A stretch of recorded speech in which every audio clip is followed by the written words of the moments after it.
My name is Harry Thomas. I'm a life coach and a healer. I've been on a spiritual journey over the last few years and I am in a very, very good place at the moment. A lot more control, a lot more clarity, a lot more calmness, and a lot more understanding. I know what I'm doing now is exactly what I'm meant to be doing. I love every moment of it.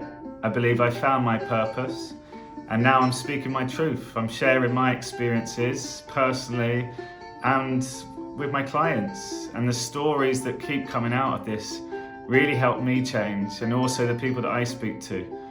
So here's 5 of my top tips which have really seen a big progression in my life and especially my happiness. I'm so much more content now. So my number 1 advice for anyone is to meditate. I hesitated then because I don't like calling it meditation. It's taking some time out for yourself, some silence time, or some just quieting time. No distractions, no phones, no people, just you.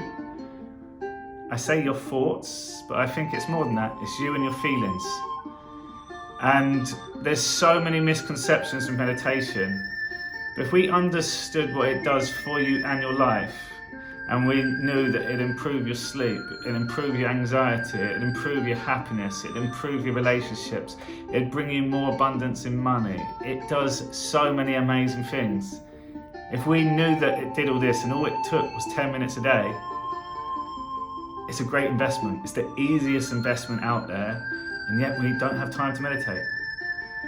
And I'm telling you that if you started getting good at taking some time out for yourself, you would have more time because you'd be more efficient with your time. Because when you come out of this, you know exactly what you need to be doing. Meditation allows you to deal with all these fears, all these problems, all the shit that is going on in our life. Meditation allows you to sit with it. My advice for meditation is try to let go of that meaning. Because the first thing that everyone thinks of is, exactly like I did. And it took me ages to understand what meditation did, because I'm just sitting there, my mind's going crazy, I'm getting frustrated, I can't feel anything, it's not working, or I can't meditate. These are all common things. We've all been through it, and I hear it a lot. So I've created a concept and experience called Think Future Feel Now. And the notion is that we think too much. That craziness of thoughts, I can't clear my mind, that common comment that people say, that's common, that's normal, that is meditation. What we need to do is not become them thoughts, we need to become the observer of them. So you're almost watching your own movie, and all this craziness here, you're now watching them. And as I said earlier, meditation is not thoughts, it's a feeling. So whilst you're watching, you're seeing angry thoughts, crazy thoughts, all this stuff. Sit with your feeling. What is that feeling? Okay, that's interesting. Okay, that's anxiety. Cool. Oh, happiness. It's your feeling that's the true present moment. We can worry about our past with all these thoughts. The past is gone. But that worry, that feeling inside you is still now. That panic is now. So it's your feeling. The future, we're worrying about what's happened or gonna happen, and it hasn't. It's not even there yet. Right now, I'm worrying about it here for something that's not there. So if we don't know our future, we can worry about it, which a lot of people do. We can do the opposite. We can get excited about it. We can focus on what we do want in life, our dream life, the life we deserve. And in meditation, you can create that. And whilst you're in this future, think future, you're feeling it all now. Like I said, that's truth. It hasn't happened yet. So I believe the misconception of meditation is we have sleep. We've been told 7 to 9 hours sleep is scientifically proven to be beneficial for us. Let's say 8 hours sleep. That leaves us 16 hours being awake, which I think is too long. And I really believe that it should be 8 hours of meditation, which I'll come back to, 8 hours sleep, 8 hours wait time. In the wait time, we're constantly go-getting and grabbing and trying to make things happen for us. But the wait time's our growth state. I believe this is where we learn, this is where we train, this is where we just get stronger and healthier. But the meditation's what we're creating, what we're trying to manifest. So we get all these new feelings, it feels real. We go to bed, where do you go? Your soul disappears, and I believe is going to make all these things happen in the universe. So when you wake up, you're vibrating, you're looking out for it, you're now more aware of what you want. And all these things was going to start happening, start coming into your life. Synchronicities, conversations, job opportunities, new clients. That's what happens in meditation. We create it. We need to feel it and believe it, because inside that is then going to start transpiring outside. So I get excited about meditation. I've meditated for about 600 days in a row now. I swear by it. And once you start getting going, don't expect to feel this amazing feeling, because it's not in the moment as such. Even though you can have some profound experiences, it's how you feel after and as you go through your day. Remember, 10 minutes, it's nothing at all. It's actually very, very short. So that's the first tip, meditation. The second one, I come from a health and fitness background. I've been a personal trainer now for about 16 years. And health fundamentally is the most important thing for us to get through life. If we are healthy, we function better, we're happier, we recover better, we sleep better, we deal with all the other stresses that come our way easier. But for some reason, we don't put health as our priority. We're constantly seeking other things to make us happy. If we just focused on our health and looked after ourselves, life would be so much easier. Our energy would be so much higher and raised. Like, you just feel good. And I believe that we treat health wrong. When we mention health, straight away, exercise, nutrition. But health, if we looked at it holistically, there's a lot more components to it. So rather than just going all out or something, especially for those of you that don't like exercise, you're unlikely to do it because it's a chore. I don't have to. So I like to look at health from, let's say, 8 points. And if you just created awareness and did something little on each one of these 8 points, that would make you healthier. And if you just focus each day on doing something a little bit more, your life is going to keep getting healthier. Because as you work on all these things together, you'll become stronger. So, silence time, meditation time is one of them. That's the first one. Second one is exercise. Third one is nutrition. Fourth one's sleep. Fifth one is self-development, really important. It's one of the big 5 on here. Next one is flow state. Flow state is doing things that you love doing, that there's no thought to it at all. Dancing, singing, playing sports, going on the cycle. That's flow state. Health as well, movement, activity. Just walking around, just stretching, yoga. It nourishes the body, it puts energy around the body. And the last one is just your positive thinking and mindset.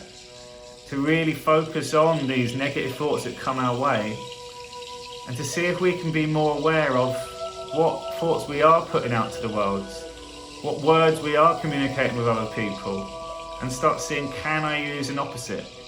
Can I come from more of a positive place? Because the more you put out positivity, the more positivity will come back to you.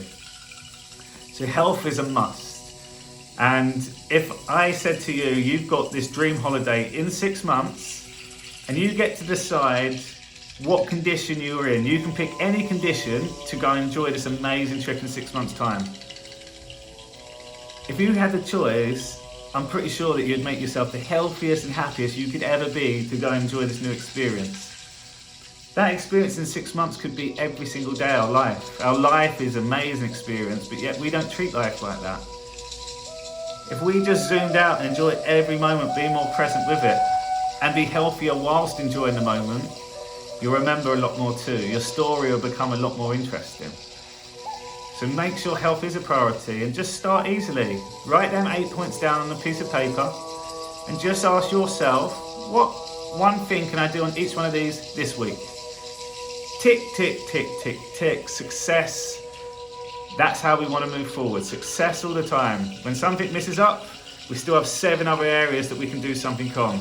You can have your 4 most important ones, as long as we're keeping attention to it. And there's nothing wrong when we don't do something.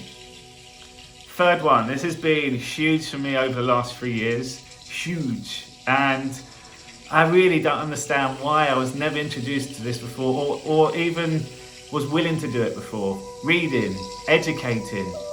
After school, it's like, fuck that, I'm going. Did college, dragged through that. I had no interest in learning. And now since I've started reading books and listening to authors, and literally every day I'm reading, I'm listening, I'm watching YouTube videos. I've got about 4 books on the go at once. And in the last, I'd say 3.5 years, over 160 books now. And what's happening now is more and more I'm reading, the more I'm applying to my own life. I get excited about what the authors are saying. Some of the stories that you hear from when they've been down in the dumps to where they are now, it's inspiring, it's motivating, it's relatable, makes me realise actually, what am I complaining about? I can do this as well. It also gives you so many insights from their experiences, all of their pains, their sufferings. You can relate it all back to you. I work with people who are depressed, who are struggling, and yet they don't read, they don't listen. And if they took the time just to hear someone else's story, because we're not heard most of the time, which is fine. We're not ready to talk at the moment. We don't want our family and our friends to hear what we're going through. I'd encourage you, listen to other people's stories. Start with Dyer, incredible man. And you just resonate with everything he says. He comes from a place of love. And when you start hearing these things that he went through, and then his clients, what they went through, and look where they come to now, it's possible. If one person can do it, that means you can do it. There's nothing stopping you. You're a miracle. And I think that's the most important thing. The more I've learned, the more I've understood that. I'm in control of everything. Everything. The words don't, won't, can't, never in my vocabulary anymore. If I don't want to do it, I don't want to do it. Or I'll say no, sorry, but don't, can't, won't. This is what too many people say. I can't do that. I won't be able to do that. Don't do that. There's always a way if you want it. And then this will come back then onto my next one. Words. This is, I'd say, something that I'm very particular on within my coaching practice now. Whenever I'm listening to anyone, I am so on point with the words. I can tell if people are suffering, I can tell if people are lying, I can tell if people are very confident in what they're selling to me, I can tell if they're bullshitting. I can tell just by listening to the words that they say. I'm just listening and paying attention. I don't even need to watch their body language, that's the second layer.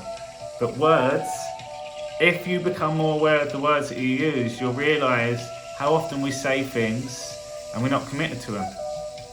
So let me give examples. The words want, might, try, hope, potentially. That means you want to do it. No, I'm not ready yet. The words I will, that's the commitment. If you say I will, that means you're going to do it. Yeah, I might come tonight, mate. And then you don't come. That might is you really knew you didn't want to go. And if when you did go, you didn't really want to go, so your soul suffers. If you say, I will come tonight, or no, I won't come tonight, can you see you're taking your power back? By saying these mights, you now have to deal with another situation at a later period, which can often lead to stress. So pay attention to the words that you use. Be more true to your words, which then leads you on to the next thing, is being okay to say no. Because if you only say what you will do now, I will do this. If you say you won't, no, I'm not doing that. No, this job's not for me. I'm too busy to do this one. Get someone else to do it.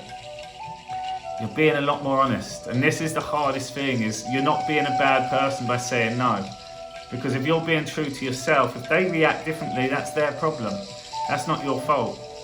So it's pay attention to the words you use in terms of committing to things, in terms to saying no, but also pay attention to the words of your self-talk. The words I am are the two most powerful words ever. The words we use are a command to our body. Our body will respond to it. I always say we're communicating with our soul always by the words. And I am, that becomes your identity. So when you wake up in the morning and you say, how are you? I am tired. Until you say something else, your body's going tired. You're going to be tired all day. I'm stressed. I'm miserable. I'm hungover. I'm busy. All these words we just say without thinking about it, that comes truth. I'm happy. I'm great. I'm enthusiastic. I'm motivated. They're the words that are more powerful for your body, even if you don't mean it. Your body still needs to hear it. Your soul needs to hear it. So you're almost working with your soul.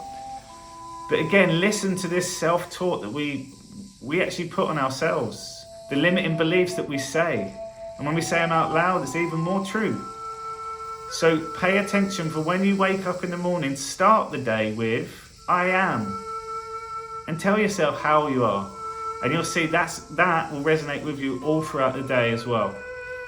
So words are really, really powerful. Next time you're listening to people now, listen out for the words. The words try means they're not going to do it. Call them out in it. Try? You might?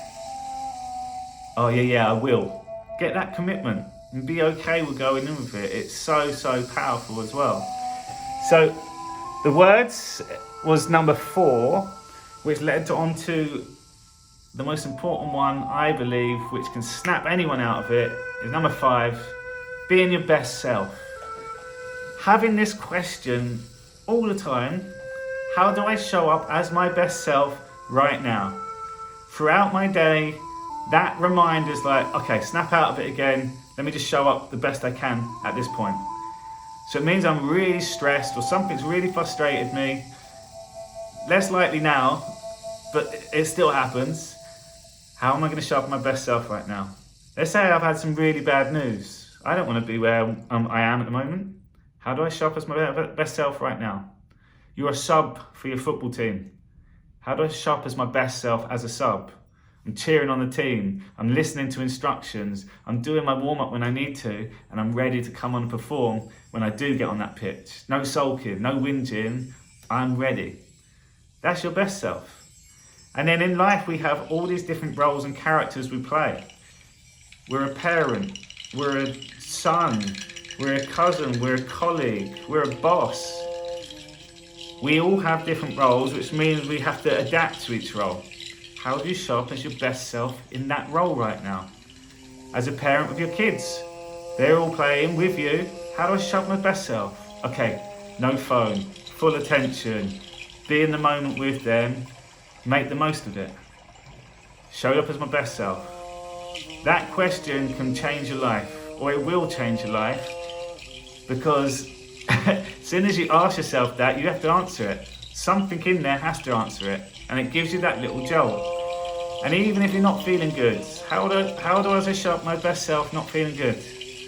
I'm just going to be okay with sleeping. I'm going to be okay with saying no to people. I'm just going to read a book. I'm going to have a little bit of meditation, and I might do a little stretch after. That's my best self today. And that's the 5 points that I believe will influence and make a positive change in anyone's life. If you would like more questions on this and to hear about my experiences and experience with clients, please reach out and book in for a deeper conversation. The power of having someone else listening to you, being fully present with you and allowing you to go with no judgment. Literally all the things that you may be ashamed of or too guilty about or worried that other people will hear, you say it to me and you can be okay with it, and then we can deal with it. We can analyse it, we can reflect on it, and we can look at other outcomes. How do I show up my best self at this moment right now? My name's Harry Thomas, and I hope you enjoyed that. Have a great weekend.